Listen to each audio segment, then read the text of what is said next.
നമസ്കാരം. കേരളം ഉറ്റുനോക്കുന്ന ഒരു പ്രധാന വാർത്തയിലേക്ക് സ്വാഗതം.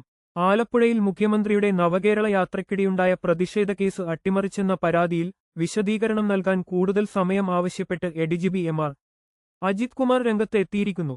സംസ്ഥാന പോലീസ് മേധാവിക്ക് നൽകിയ ഔദ്യോഗിക മറുപടിയിലാണ് അദ്ദേഹം ഈ ആവശ്യം ഉന്നയിച്ചിട്ടുള്ളത്. വിവാദമായ രക്ഷാപ്രവർത്തന റിപ്പോർട്ട് തയ്യാറാക്കുന്ന വേളയിൽ താൻ വയനാട്ടിലായിരുന്നുവെന്നാണ് അദ്ദേഹം വ്യക്തമാക്കിയിട്ടുള്ളത്. ഉദ്യോഗസ്ഥരെ തന്റെ ഓഫീസിലേക്ക് വിളിച്ചുവരുത്തിയിട്ടില്ലെന്നും അദ്ദേഹം വിശദീകരിക്കുന്നു.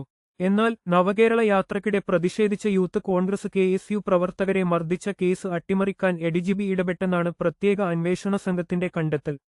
കേസ് ആദ്യം അന്വേഷിച്ചിരുന്ന ഉദ്യോഗസ്ഥരെ എഡിജിപിയുടെ ഓഫീസിലേക്ക് വിളിപ്പിച്ച് കേസ് ഡയറിയിൽ തിരുത്തലുകൾ വരുത്തിയെന്നാണ് മുൻ അന്വേഷണ സംഘത്തിന്റെ മൊഴി. എഡിജിപിയുടെ അറിവോടെ ഗ്രേഡ് എസ്.ഐമാരായ ഗിരീഷ്, ശ്രീകാന്ത് എന്നിവർ ഔദ്യോഗിക രേഖകളിൽ കൃത്രിമം കാണിച്ചെന്നും വെളിപ്പെടുത്തലുണ്ട്. കേസ് അട്ടിമറിയിൽ എഡിജിപിയെ സംരക്ഷിക്കാൻ ശ്രമം നടക്കുന്നുണ്ടെന്ന ആക്ഷേപം പ്രതിപക്ഷം ശക്തമാക്കിയിട്ടുണ്ട്.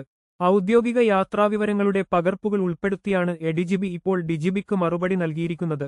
എങ്കിലും അദ്ദേഹത്തിന്റെ വാദങ്ങളിൽ ശക്തമായ സംശയങ്ങളാണ് നിലനിൽക്കുന്നത്. കൂടുതൽ വിവരങ്ങൾക്കായി ചാനൽ സബ്സ്ക്രൈബ് ചെയ്യൂ. വാർത്തകൾ തത്സമയം അറിയാൻ ബെൽ ഐക്കൺ അമർത്തൂ. നന്ദി, നമസ്കാരം.